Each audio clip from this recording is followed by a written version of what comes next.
देखो, जो लोग बहुत ज़्यादा गरीब होते हैं तो उनके लिए एक कहावत बनी होती है कि तुम अगर बहुत ज़्यादा गरीब घर में पैदा हुए हो तो वो तुम्हारी गलती नहीं है, लेकिन अगर तुम गरीब मरते हो तो वो तुम्हारी फॉल्ट है। तो देखो, मेरे को ऐसा लगता है कि ऐसा कुछ भी नहीं होता है, क्योंकि दोनों ही जगह फॉल्ट स्टार्टिंग से ही शुरू हो चुका है। जब वो इंसान गरीब घर में पैदा हुआ तो वो इंसान अमीर कैसे बन सकता है? Like I am not saying कि वो बन नहीं सकता, बन सकता है, ऑफकोर्स बन सकता है, बट लेकिन उसके लिए रास्ते उतने आसान नहीं होते जितना एक नॉर्मल व्यक्ति के लिए होते हैं। तो ठीक है, मुझे ऐसा लगता है कि ये लाइन उतनी सूटेबल नहीं है किसी को कह देने के लिए कि वो इंसान गरीब है तो वो गरीब मर नहीं सकता, उसे अमीर ही बनना चाहिए। तो मैं तुमसे एक सवाल पूछती हूँ कि अगर तुम मिडिल क्लास फैमिली से हो तो तुम्हारे लिए भी चीज़ें मुश्किल ही हैं, तुम्हारे लिए भी बहुत आसान नहीं है चीज़ें। तो ऐसा ही सेम चीज़ उन पर अप्लाई होता है कि वो लोग अगर गरीब घर में पैदा हुए तो वो भी उनके लिए और ज़्यादा मुश्किल हैं चीज़ें, अगर बड़ी चीज़ वो अचीव करना चाहते हैं अपनी लाइफ में। तो देखो, सबसे पहली चीज़ तो वो लोग गरीब ही क्यों रह जाते हैं, इसके बारे में कुछ मैं बताऊँ तो सबसे पहली चीज़ है तो उनके अंदर होता है द सर्वाइवल मोड। उनके अंदर ना ये नहीं चलता कि वो कैसे कैसे करके तो और ज़्यादा अच्छे रिच पर्सन बन सकते हैं। उनके दिमाग में चीज़ें ऐसी होती हैं कि वो अभी जो कर रहे हैं सिर्फ उन पे उनका ध्यान सिर्फ उस चीज़ पे होता है। वो लोग लॉन्ग टर्म की थिंकिंग नहीं रख पाते, जो कि एक रिच माइंडसेट वाले लोगों के अंदर होती है, कि वो लोग कल क्या करेंगे, परसों क्या करेंगे, सारी चीज़ की प्लानिंग उनके पास अभी से ही रेडी रहती है। इसकी वजह से वो आगे काम अचीव कर पाते हैं, आगे की चीज़ें सोच पाते हैं। लेकिन इनको क्या होता है कि अभी जो कर रहे हैं वो ही करना है और वही सीखना है, उसमें ही ज़िंदा भी रहना है इन्हें। उनको लगता है कि अब कैसे पैसा कमाया जाए जिससे मेरी अगले शाम की रोटी आ जाए मेरे पास। ठीक है, तो वो लॉन्ग टर्म की थिंकिंग रख पाना उनके लिए काफ़ी मुश्किल है। ठीक है,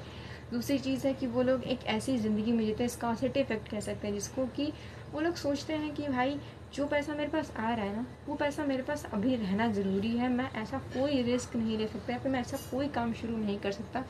जिससे मेरे को श्योरिटी ना हो कि मुझे वो चीज़ बेनिफिट ही देगी। क्योंकि फिर उन्हें लगता है कि अगर उन्होंने ऐसा कुछ कर दिया हो या फिर उन्होंने ऐसा कोई रिस्क ले लिया तो जो पैसा उसके पास अभी आ रहा है ना वो भी नहीं रहेगा उसके पास, वो भी उसके हाथ से चला जाएगा, तो उसका परिवार भूखा मर जाएगा।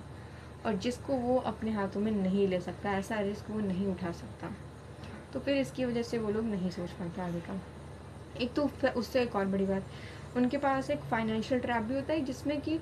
उन लोगों को कभी ये सारी चीज़ सिखाई ही नहीं जाती कि पैसे हैं तो उस पैसे से पैसा कैसे बनाया जा सकता है, और पैसे। तो ये सारी चीज़ों की उनको जानकारी नहीं होती, लाइक इन्वेस्टमेंट, एसेट्स, और जो तुम्हारे पास सेविंग्स है तुम उसको कैसे अच्छी जगह पे यूटिलाइज़ करके और पैसे कमा सकते हो। तो इन सारी चीज़ों की नॉलेज भी उनके पास नहीं होती, क्योंकि इसे देने वाला ही कोई नहीं है उनके पास। उसके बाद उनके पास रिसोर्सेज की कमी होती है, लाइक सोशल कैपिटल की कमी, जिसमें उनके पास ऐसी चीज़ें नहीं होती हैं, लाइक उनके पास फ़ोन्स नहीं होते हैं इतने अच्छे, या फिर उनके पास ऐसी चीज़ें ही नहीं होती हैं जो उनको सिखा, लाइक गुड स्कूल्स, लाइक बहुत अच्छे स्कूल हो गए उनके पास, बहुत ऐसे नेटवर्किंग होगी लोगों की जो उन्हें बताएं कि आखिर तुम ऐसे करके, मतलब कोई चीज़ है जो जिस प्रोसेस को करके तुम पैसे और ज़्यादा कमा सकते हो।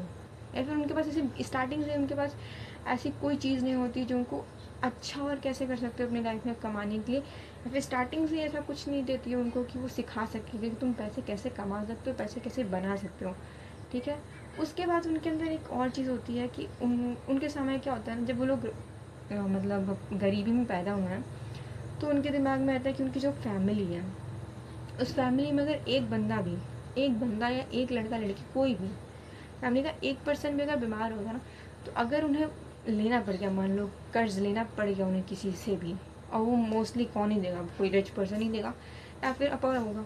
ठीक है, तो वो अगर उन्हें देगा तो फिर उसे उसके इन्वेस्टमेंट के चक्कर में जो उसे ब्याज देना पड़ता है, इन्वेस्टमेंट ना, इंटरेस्ट, उसको इंटरेस्ट चुकाने में इतना ज़्यादा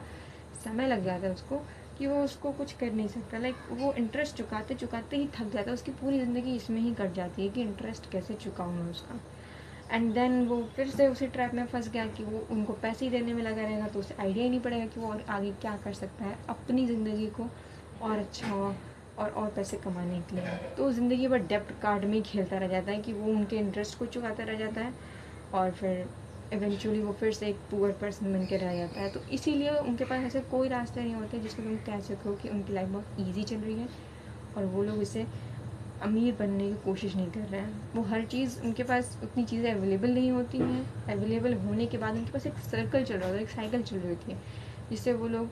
ना चाहते हुए भी देख नहीं पाते या फिर वो उसको फॉलो करते रहते हैं। ओके, सो बाय।